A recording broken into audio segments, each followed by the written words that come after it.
நற்செய்தி வாசகம். புனித மத்தேயு எழுதிய தூய நற்செய்தி, அதிகாரம் 22, இறைவார்த்தைகள் 1 தொடக்கம் 14. அக்காலத்தில் இயேசு மீண்டும் உவமைகள் வாயிலாக பேசியது, விண்ணரசை பின்வரும் நிகழ்ச்சிக்கு ஒப்பிடலாம். அரசர் ஒருவர் தம் மகனுக்கு திருமணம் நடத்தினார். திருமணத்துக்கு அழைப்பு பெற்றவர்களை கூட்டிக் கொண்டு வருமாறு அவர் தம் பணியாளர்களை அனுப்பினார். அவர்களோ வர விரும்பவில்லை. மீண்டும் அவர் வேறு பணியாளர்களிடம், நான் விருந்து ஏற்பாடு செய்திருக்கிறேன், காளைகளையும் கொழுத்த கன்றுகளையும் அடித்து சமையல் எல்லாம் தயாராய் உள்ளது, திருமணத்துக்கு வாருங்கள் என அழைப்பு பெற்றவர்களுக்கு கூறுங்கள் என்று சொல்லி அனுப்பினார். அழைப்பு பெற்றவர்களோ அதை பொருட்படுத்தவில்லை. ஒருவர் தம் வயலுக்கு சென்றார், வேறு ஒருவர் தம் கடைக்கு சென்றார். மற்றவர்களோ அவருடைய பணியாளர்களை பிடித்து இழிவுபடுத்தி கொலை செய்தார்கள். அப்பொழுது அரசர் சினமுற்று தம் படையை அனுப்பி அக்கொலையாளிகளை கொன்றொழித்தார். அவர்களுடைய நகரத்தையும் தீக்கிரையாக்கினார். பின்னர் தம் பணியாளர்களிடம், திருமண விருந்து ஏற்பாடாகியுள்ளது, அழைக்க பெற்றவர்களோ தகுதியற்று போனார்கள். எனவே நீங்கள் போய் சாலையோரங்களில் காணும் எல்லாரையும் திருமண விருந்துக்கு அழைத்து வாருங்கள் என்றார். அந்த பணியாளர்கள் வெளியே சென்று வழியில் கண்ட நல்லோர் தீயோர் யாவரையும் கூட்டி வந்தனர். திருமண மண்டபம் விருந்தினரால் நிரம்பியது. அரசர் விருந்தினரை பார்க்க வந்தபோது அங்கே திருமண ஆடை அணியாத ஒருவனை கண்டார். அரசர் அவனை பார்த்து, தோழா, திருமண ஆடையின்றி எவ்வாறு உள்ளே வந்தாய் என்று கேட்டார். அவனோ வாயடைத்து நின்றான். அப்போது அரசர் தம் பணியாளர்களிடம், அவனுடைய காலையும் கையையும் கட்டி புறம்பேயுள்ள இருளில் தள்ளுங்கள், அங்கே அழுகையும் அங்கலாய்ப்பும் இருக்கும் என்றார். இவ்வாறு அழைப்பு பெற்றவர்கள் பலர், ஆனால் தெரிந்தெடுக்கப்பட்டவர்களோ சிலர். சிந்தனை: இந்த உவமையிலே வருகின்ற அரசரே நம் தந்தையாகிய கடவுள். அவருடைய மகனாகிய கிறிஸ்துவுக்கு திருமணம் நடைபெற இருக்கின்றது. அந்த திருமணம் திருச்சபையோடு நடைபெற இருக்கின்றது. இந்த திருமணத்துக்கு அழைப்பு தந்தையால் திரு அவையின் அங்கத்தவர் ஒவ்வொருவருக்கும் அனுப்பி வைக்கப்படுகின்றது.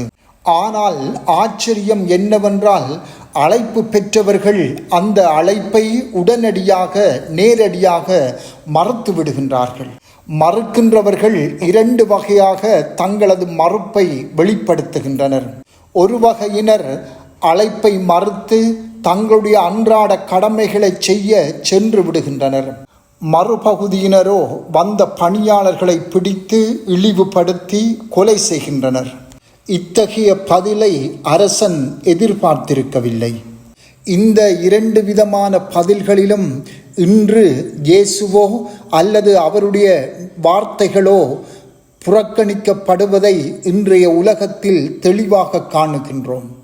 மறுப்பு தெரிவித்த முதல் பகுதியினரை நாம் நோக்கும் போது, இப்படிப்பட்டவர்களே இன்றைய உலகில் எப்பொழுதும் பரபரப்பாக இயங்கிக் கொண்டிருக்கின்றவர்கள். இவர்கள் உலகத்தின் பல்வேறுபட்ட செயல்பாடுகளோடு தங்களை இணைத்து கொண்டிருக்கின்றவர்கள்.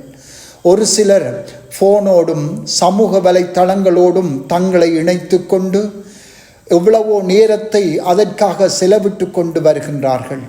மறுபகுதியினர் தங்களுடைய அன்றாட வேலைகளிலே முழுமையாக ஈடுபட்டு ஓய்வின்றி உறக்கமின்றி தங்களுடைய குடும்பங்களையும் கவனியாது, தங்களுடைய ஆன்மீக வாழ்வை நோக்காது, சமூக பணிகளை நோக்காது, முழு மூச்சோடு தம் வேலைகளுக்கு அடிமைகளாகி இயங்கிக் கொண்டிருக்கின்றவர்கள்.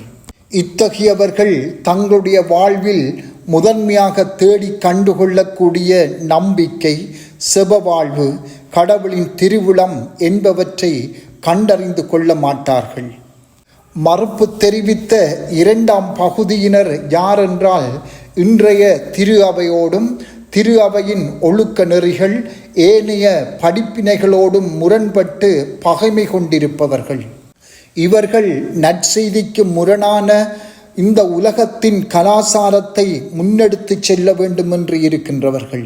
இவர்களின் புதிய நற்செய்திக்கு முரணான நடைமுறைகளை கிறிஸ்தவர்கள் எதிர்க்கின்ற போது அவர்களை இவர்கள் கண்டனம் செய்கின்றார்கள், அல்லது அவர்கள் தப்பானவர்களாகவோ அல்லது தீர்ப்பிடப்படுகின்றவர்களாகவோ வகைப்படுத்திக் கொள்கின்றனர். இப்படிப்பட்டவர்களே இன்றைய உவமையில் வருகின்ற விருந்தினர்கள் தங்களிடம் வந்த பணியாளர்களை பிடித்து இழிவுபடுத்தி கொன்றவர்கள். இதுவும் நற்செய்தி புறக்கணிப்பின் ஒரு வடிவமே. இது முதல் தரப்பினரை விட கூடுதலான சேதத்தை உண்டு பண்ணும் என்பது உண்மையாகும். இத்தகையவருக்கு என்ன நடக்கும்? அரசர் தம் படையை அனுப்பி அக்கொலையாளிகளை கொன்றொழித்தார் என்று இயேசுவே கூறுகின்றார். இன்று மறை மாவட்டங்களிலும் பங்குகளிலும் ஏற்படுகின்ற பிரச்சனைகளும் இத்தகைய நற்செய்தி மறுதலிப்பின் வெவ்வேறு வடிவங்களேயாகும். நாங்கள் இவற்றுள் எங்கே நிற்கின்றோம்? தந்தையின் அழைப்பை முழு உள்ளத்தோடு ஏற்றுக்கொள்ளுகின்றோமா? நற்செய்தியை ஏற்றுக்கொள்ளுகின்றோமா? திருச்சபையின் படிப்பினைகளை ஏற்றுக்கொள்ளுகின்றோமா? செபம். ஆண்டவரே, நீர் எமக்கு விடுத்த அழைப்பை முழு மனதோடு ஏற்று உம்முடைய திருமண விருந்தை நோக்கி நாங்கள் வந்து கொண்டிருக்க எங்களுக்கு அருள்தாரம். ஆமென்.